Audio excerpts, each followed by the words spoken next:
So something that's really intriguing that we've been going through this sermon series, knowing Jesus, walking through the Gospel of Luke. And the irony is not lost on me that today, when Robin was going to be up here sharing about Jesus calming the storm and the fear of the disciples, sharing about all the things that happen and plague us in our lives and the way that Jesus speaks into that we have a little bit of a storm of our own ongoing.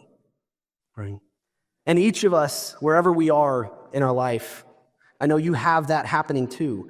It's interesting thinking about turbulence on a plane.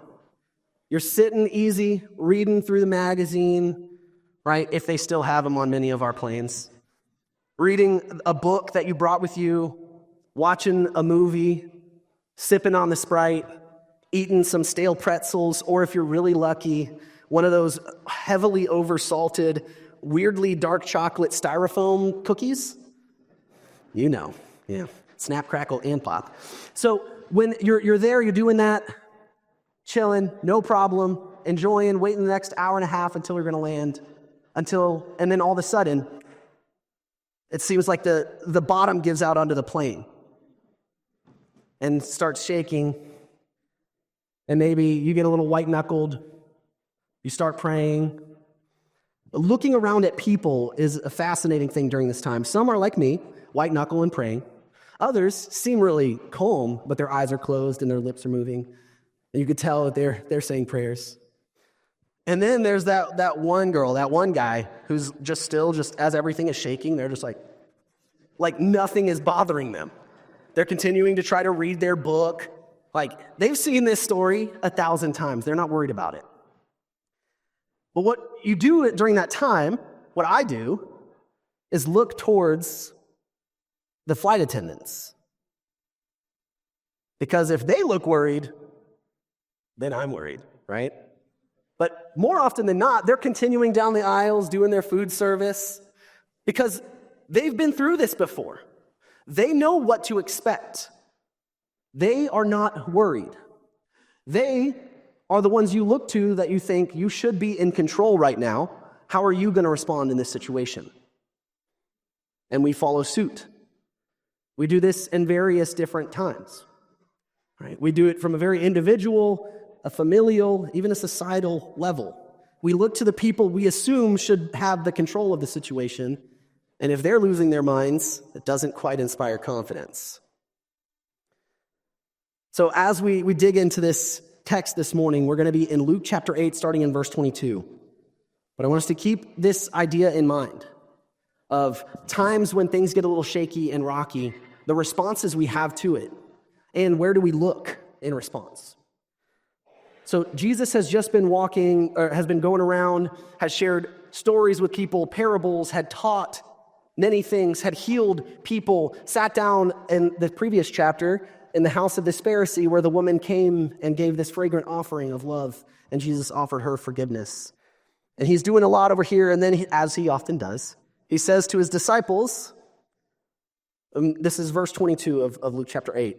One day Jesus said to his disciples, "Let us go over to the other side of the lake." So they got into a boat and set out. As they sailed, he fell asleep. A squall came down on the lake so that the boat was being swamped, and they were in great danger. The disciples went and woke him, saying, Master, we're going to drown." He got up and rebuked the wind and the raging waters. The storm subsided, and all was calm. "Where is your faith?" he asked the disciples. In fear and amazement, they asked one another, "Who is this? Even he commands even the winds and the water, and they obey him." Now, where he was, Luke calls this a lake. This is the Sea of Galilee, but it's really a glorified lake, size-wise. So he's talking about this. This is often where Jesus and his disciples would cross. Instead of having to walk all the way around on foot, they'd hop in a boat. Many of his followers were fishermen. They were used to these waters. They had fished in them throughout their careers until they came to know this Jesus. This lake itself sits several hundred meters below sea level, and it's not uncommon to have random storms that pop out of nowhere. right? Any meteorologist would tell you better than I would, but you have the high pressure and the low pressure, the cold air, the hot air. Whatever perfect storm comes, suddenly a storm can happen in this lake, in the Sea of Galilee. The disciples were not unprepared for it. They had experienced it many times before. And yet, when this storm hit, they were terrified. The water is coming up over the boat, and it says they were in real danger. And meanwhile, Jesus is sleeping. There's times when I read this and I think that Jesus is somewhat apathetic to the plight of his people. Why are you sleeping at a time like this? In one of the versions of this story, they ask him, "Teacher, don't you care if we drown?" Here they say, "Master, Master, wake up. We're drowning." And Jesus, seemingly unaffected, but not unpresent, gets up, rebukes the winds and the raging waters, and it all stills.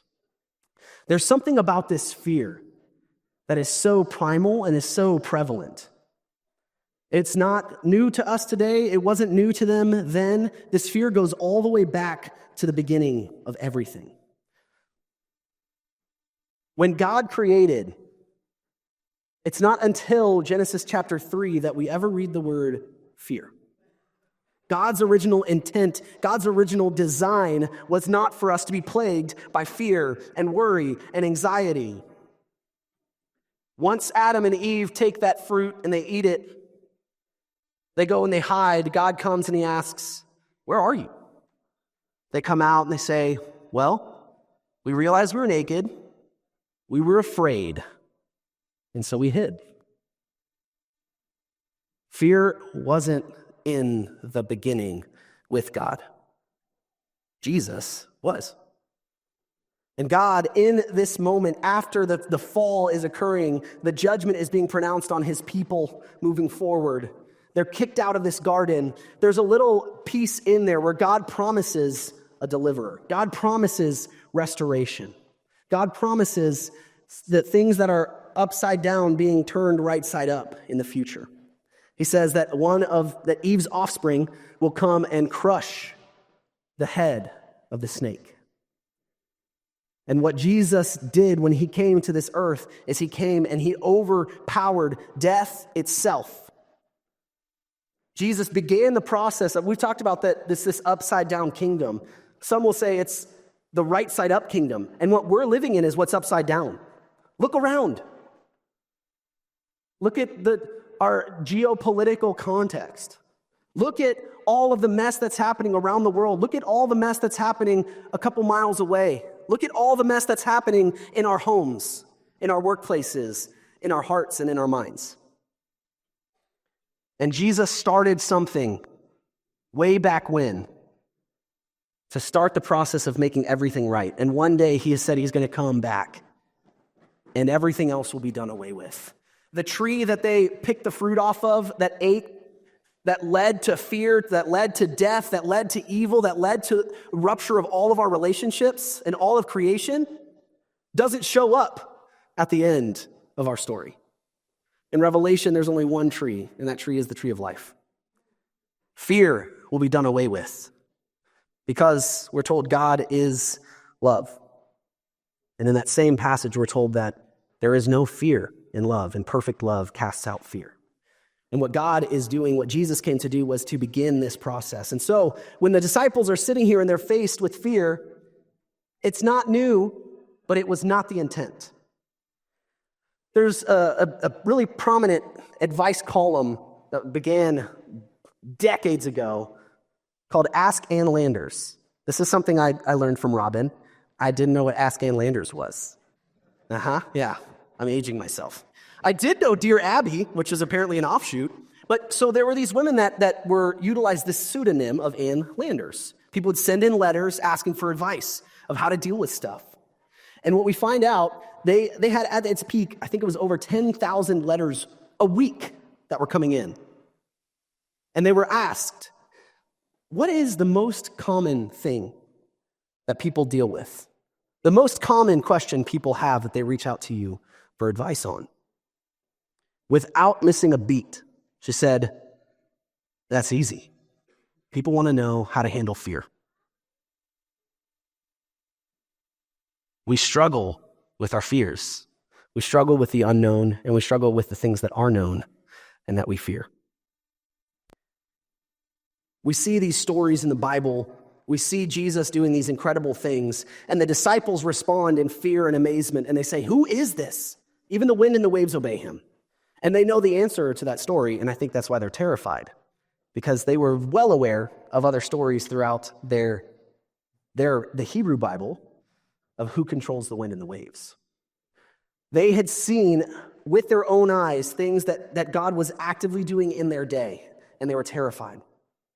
And we read this story, and I wonder sometimes if we treat God as if his name was I was instead of I am. Well, God did that really cool stuff in Egypt, but, well, yeah, Jesus came and he did some really cool things with his disciples, but. There's a guy named Charles Duell, and you'll see a few things. There's a few of these stories in here. I do want to make sure I gave this disclaimer. Robin was kind enough to share the notes that he had gathered with me, so I'm combining some things together. I want to make sure I give credit where it's due. This is one of the stories he shared with me. Charles Duell was he headed up the U.S. Patent Office at the tail end of the 19th century when it turned into the 20th century, end of the 1800s, into the 1900s.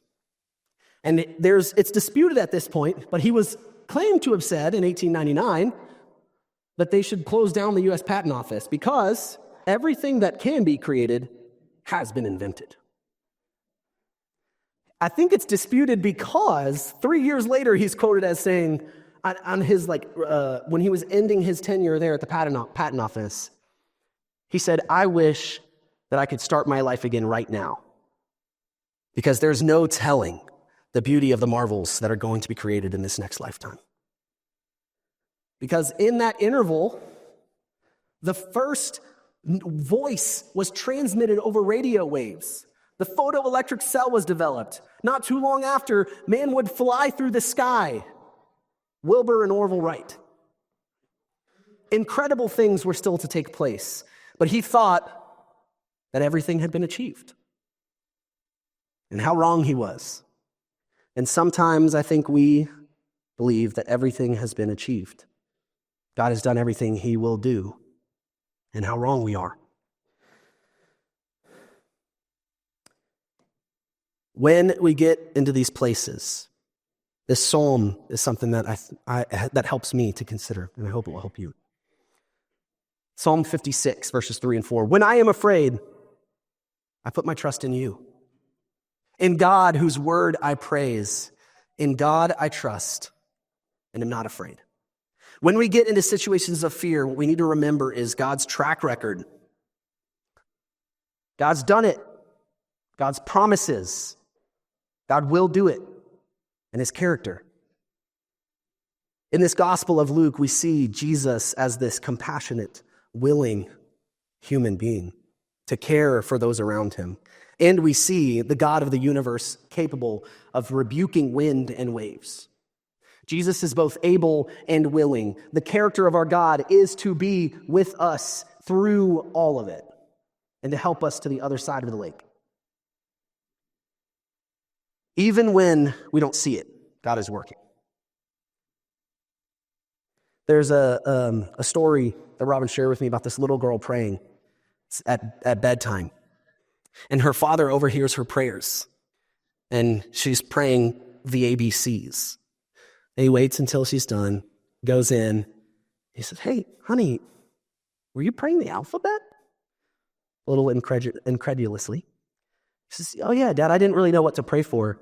So I figured I could give God all the letters and he'd know what to do with them." From the mouths of babes, right? What theology.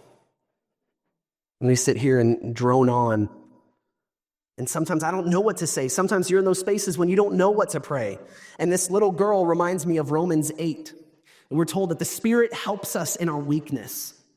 Even when we don't know what to pray, even when there's groans that are coming out of our body, the Spirit is able to translate that and bring it before God. Even when we don't know what to say or how to say it, the Spirit is translating those prayers to God. And even when we don't see it, God is working actively, consistently. Consider this man named George Mueller. Some of you may be familiar with his story, but he looks like a dude I want to hang out with. But George Mueller was a minister in the UK during the 1800s, I believe late 1800s. And he and his wife and those around him cared for over 10,000 orphans in their lifetime. Over 10,000 orphans were clothed, sheltered, fed, educated. And the kicker? Not once did he ask people for money. Not once did he solicit funds. He prayed. There's a story of him and the kids around the dinner table praying, giving thanks to God for food they didn't have. Upon the completion of their prayer, there was a knock at the door. The baker down the way had dropped off food enough for them and then some. And there's a book about him and his life that's beautiful, and shares so many more stories like this. Not once did he ask for funds, and God provided. God was still working in the life of George Mueller, miraculously, and in the life of each one of those little boys and girls. Or perhaps Dr. Helen Roseveare, a missionary doctor in the 50s and 60s to the Congo. She was working at a mission hospital, and she tells this story. I'm going to read some of it to you in her words, but setting the stage here, there was a mother who had come to the hospital ready to give birth, very premature. The mother didn't survive. The baby needed an incubator. They didn't have any that were working. The mother left behind there this premature baby and a 2-year-old daughter who was beside herself, understandably, weeping and wailing. They went and ran and tried to get a bottle, a warm water bottle, like a rubber water bottle they could use for this child. And in the process of filling it, it broke. So Dr. Roseveare tried to do the best they could, keep the baby near the fire, hold him close to your skin, do what you can. And then she says this: "The following noon, as I did most days, I went to have prayers with many of the orphanage children who chose to gather with me. I gave the youngsters various suggestions of things to pray about and told them about the tiny baby. I explained our problem about keeping the baby warm enough, mentioning the hot water bottle. The baby could so easily die if it got chilled.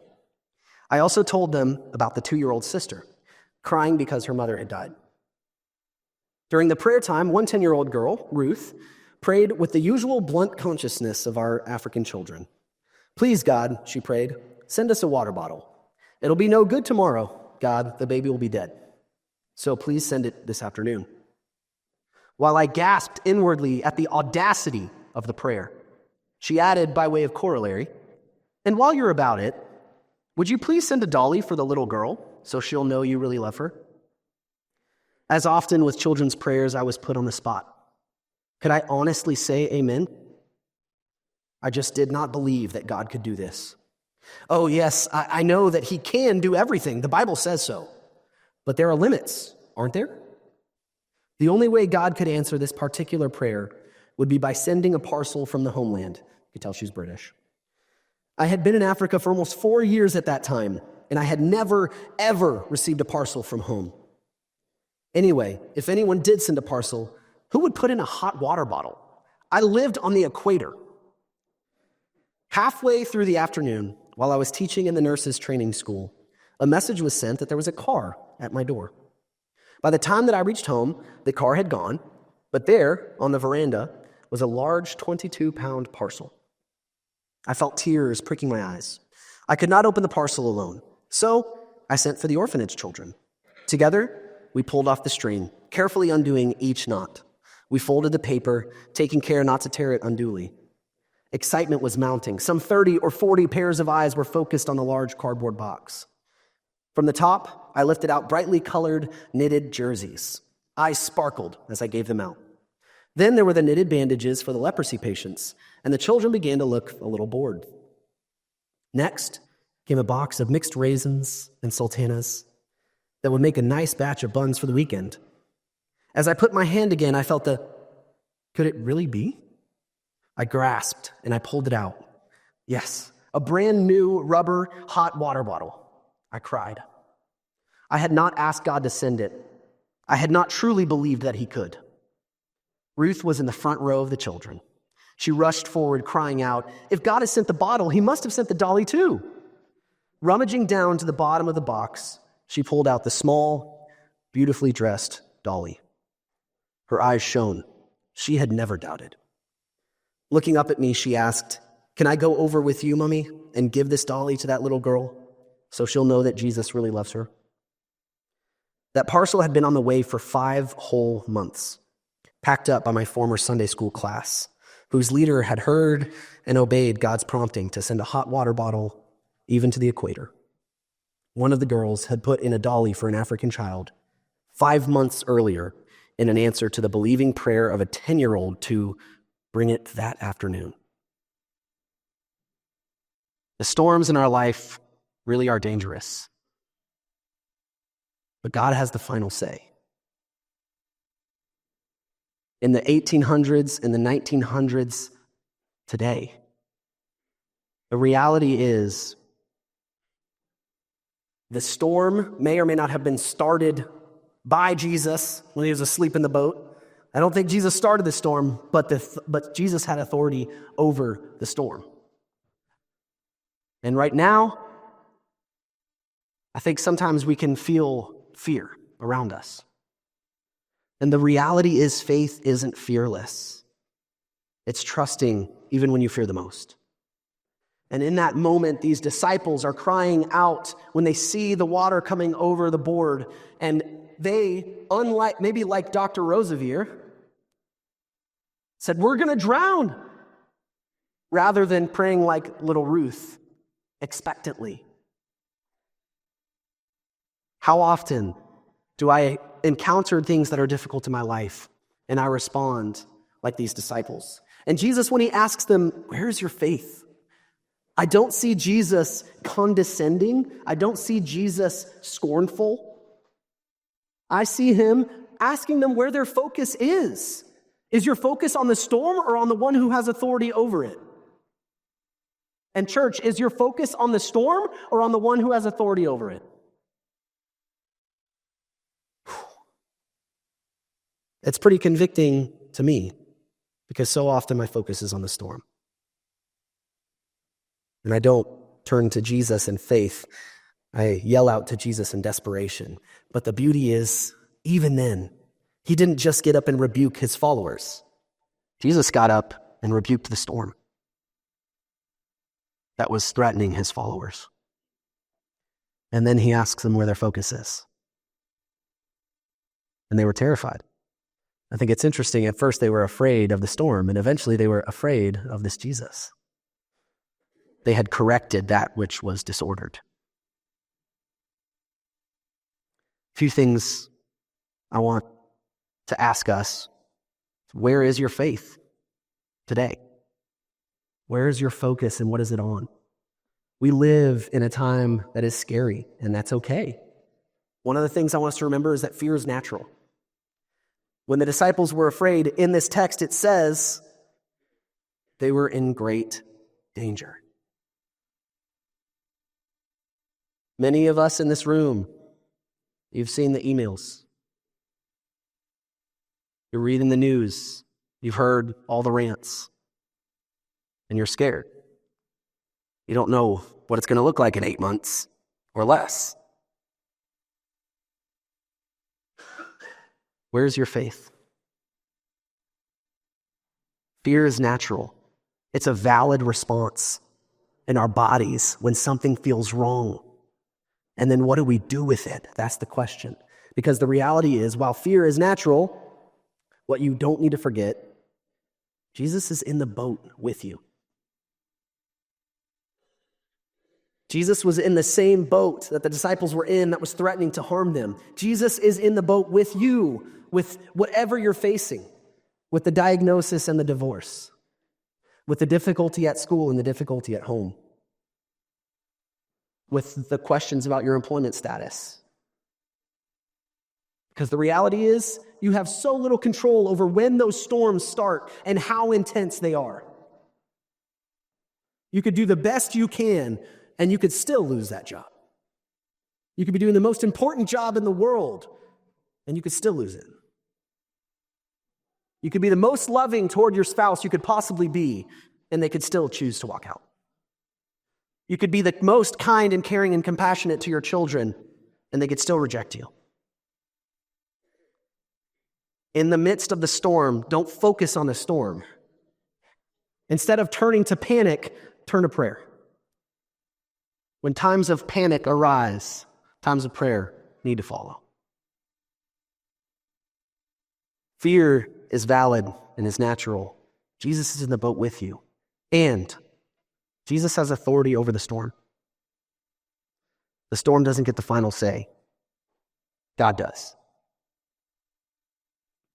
So church, this morning, I don't know where you're at, but I hope you will choose prayer when panic arises. And I hope you will encourage each other to do the same. I hope you will encourage me. Many of you have seen me in panic. There's a little thing called Night to Shine that happened last week. Right? When panic arises, prayer should follow. Let's encourage each other in this. And maybe Jesus isn't in the boat with you yet. And you feel the water rising, you feel stuff coming, and you're curious and you want to follow this Jesus, you want to commit your life to him. You know you need him in the boat. If you have questions, if you want to talk more, please come find me. I'll be just right outside here. I'd love to talk more. One of our elders. We'll have people around with yellow lanyards on as well here in a moment. We're going to be singing a song. If there's anything that we could pray for with you for, please let us know. If you're curious about following this Jesus, please come see me.